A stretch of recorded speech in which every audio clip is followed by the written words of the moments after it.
Jesus, our Eucharistic love. Eucharistic life exemplified by the saints. By Father Stefano Maria Manelli. Chapter 2. Knowing, loving, living the Eucharist. Saint Peter Julian Eymard rightly said that when a spark of the Eucharist is placed in a soul, a divine germ of life and of all the virtues is cast into that heart. This germ is sufficient of itself, so to say, to do much.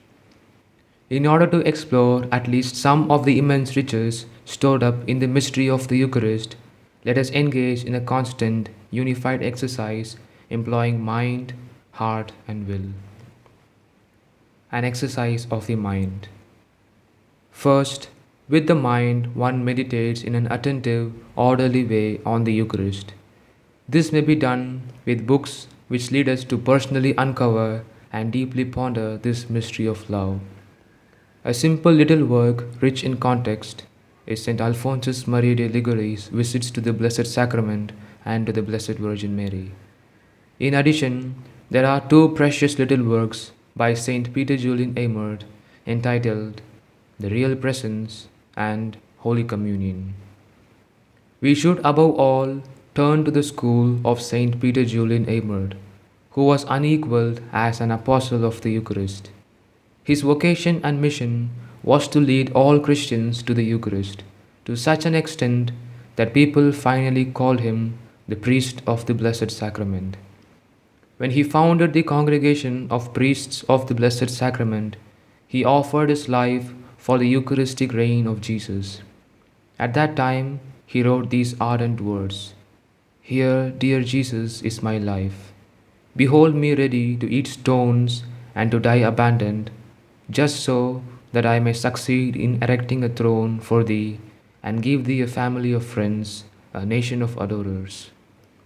If we but knew the gift of a God who is love and who gives himself to us as a gift full of love. The Eucharist, said St. Bernard, is that love which surpasses all loves in heaven and on earth. And St. Thomas Aquinas wrote, "The Eucharist is the sacrament of love. It signifies love, it produces love." A concrete instance which rivets our attention of this love is the Eucharistic miracle of Lanciano in Italy. There one venerates a consecrated host which was transformed into living flesh and which has been preserved in this state for more than 1,000 years.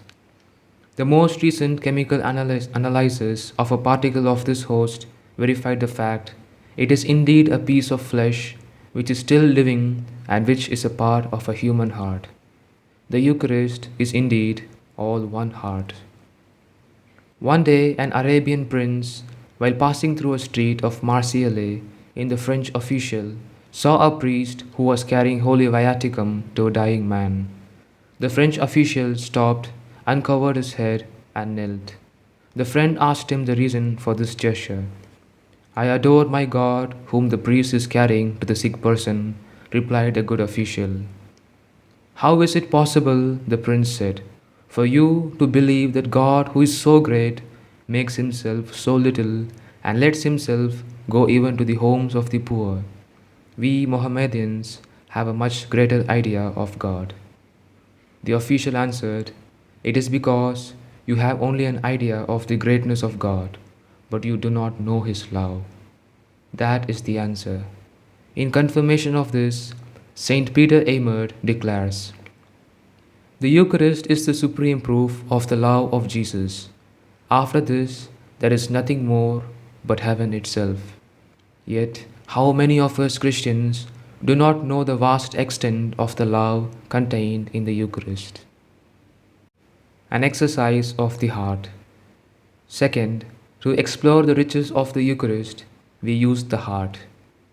If every Christian must love Jesus Christ, if any man love not our Lord Jesus Christ, let him be anathema. Love for the Eucharist must spring from the heart and be ever alive in us all. Among all the saints, perhaps one of the greatest models is Saint Peter Julian Eymard, in whom love for the Eucharist reached such an intensity as to transform itself into a love of madness. It is for this reason that he was called the Fool of the Blessed Sacrament. Now, even love needs exercise.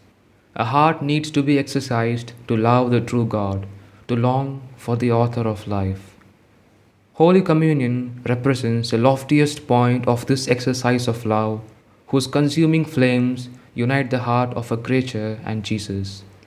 Saint Gemma Galgani could exclaim in this regard, I can no longer avoid thinking of how, in the wonderful greatness of his love, Jesus makes himself perceptible and shows himself to his lowliest creature in all the splendors of his heart. And what may we say about the exercise of the heart of Saint Gemma, who desired to be a tent of love in which she would keep Jesus always with her? She longed to have a little place in the ciborium, to be always to stay with Jesus. She asked to become a flaming ball of fire with love for Jesus. When St. Therese of Child Jesus had become quite ill, she dragged herself with great effort to church to receive Jesus. One morning, after Holy Communion, she was in her cell exhausted. One of the sisters remarked that she should not exert herself so much. The saint replied, Oh, what are these sufferings to me in comparison with one daily Holy Communion, something not permitted everywhere in her times. She ardently pleaded with Jesus, Remain with me as you do in the tabernacle. Do not ever withdraw your presence from your little host. When Saint Margaret Mary Alacoque left the world and consecrated herself to God in the cloister, she made a private vow and wrote it in her blood, All for the Eucharist, nothing for me. It is useless to attempt to describe the saint's burning love for the Eucharist. When she was not able to receive Holy Communion, she broke out in ardent expressions of love like these. I have such a desire for Holy Communion that if I had to walk barefoot along a path of fire to obtain it, I would do so with unspeakable joy. Saint Catherine of Siena often said to her confessor, Father, I am hungry. For the love of God, give me this soul, her food, her Lord in the Eucharist. She also confided, When I am not able to receive my Lord, I go into the church, and there I look at him. I look at him again, and this satisfies me. During her long and painful illness, Saint Bernadette at one time expressed the happiness that she felt in times of sleeplessness, because then she was able to unite herself to Jesus in the Blessed Sacrament. Referring to a little golden monstrance that was depicted on the curtain about her bed, she said, His visit gives me the desire and strength to offer myself as a sacrifice when I feel all alone and in pain. This is called the exercise of the heart. The exercise of the will. Third, to find the riches of the Eucharist, one should exercise the will. One must do this by bringing the divine lessons of the Eucharist into his life. What good would it be to discover the infinite worth of the Eucharist as we ponder it and seek to love it at communion time if we do not proceed to live it? The Eucharist teaches a love that goes beyond telling. It teaches total self-sacrifice and an unequaled lesson in humility and self-effacement. It teaches patience and unrestricted dedication. But what do we draw from all this? We surely ought to achieve something if we but reflect how Jesus had loved us and still loves us with such great generosity even to the end. If we feel frail, we need to turn to Him, to speak to Him, and not tarry about asking His help and support, for He is the very one who said, Without me you can do nothing. While with the Eucharist, not only are we capable of everything, but we also obtain what should amaze and move us, that is, our identification with Jesus, as St. Augustine tells us. It is not a case of us transforming Christ into ourselves, as we commonly do with food, but it is Jesus who transforms us into Himself. First of all, let us go to him. Come to me, and I will refresh you. Let us often visit him, entering a church every time we can, and pausing a little while before the tabernacle, and put both our heart and body before him. The saints were constantly eager to make visits to Jesus in the Blessed Sacrament, to make holy hours of adoration, spiritual communions, ejaculatory prayers, and earnest acts of love that come from the heart. How much profit they gained from this, and how much good they passed on. One day in Turin, a friend who was his companion from the university asked Blessed Peter George Frassati, "Let us go and take an appetizer." Peter George took advantage of the occasion and replied, indicating to his friend the nearby church of Saint Dominic, "Of course, let us go and take it in that cafe." Entering the church, they prayed for a little while near the tabernacle. When they approached the offering box, Peter George said, "Here is the appetizer." And from the pockets of the two youths came alms for the poor.